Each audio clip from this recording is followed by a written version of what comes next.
నన్ను కుటుంబానికి దూరం చేసిన వాళ్ళ భరతం పడతా.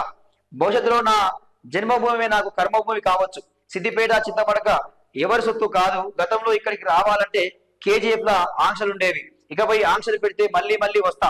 తన స్వగ్రామం చింతమడకలో జరిగిన బతుకమ్మ వేడుకలో తెలంగాణ జాగృతి అధ్యక్షురాలు కవిత అంటూ మనం చూస్తా ఉన్నాం. ఇక కవిత అయితే వ్యాఖ్యలు చేసింది. మాకు హరీష్ రావు విషయంలో కాళేశ్వరం అవినీతి విషయం తప్పితే ఆయన మీద నాకు ఎలాంటి అక్కసు లేదు, కోపం లేదు. ఆ ఒక్క విషయంలో కోపం అని చెప్పి చెప్తా ఉంది. నా కుటుంబాన్ని నాకు దూరం చేసిరు అని చెప్పి మాట్లాడుతున్నారు. ఎవరక్క నీకు దూరం చేసింది?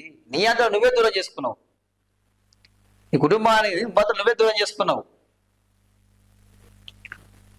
ఇప్పుడు మీ సొంత పార్టీ మీద విమర్శలు చేసుకుంటా పోతే అప్పటికి నీకు అవకాశం ఇచ్చారు, చెప్పారు, ఆయన వినలే కదా నువ్వు.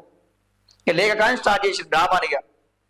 సో ఏముంది ఇప్పుడు ఇన్ని మాట్లాడతారు, మీ పార్టీ మీ కథ. రేపు అధికారం కోసం మళ్ళీ మీ పార్టీ గోవా, మరి నీ సొంత గురికి వచ్చానని చెప్పవా? ఇది మేము చూడకపోతామా, వినకపోతామా?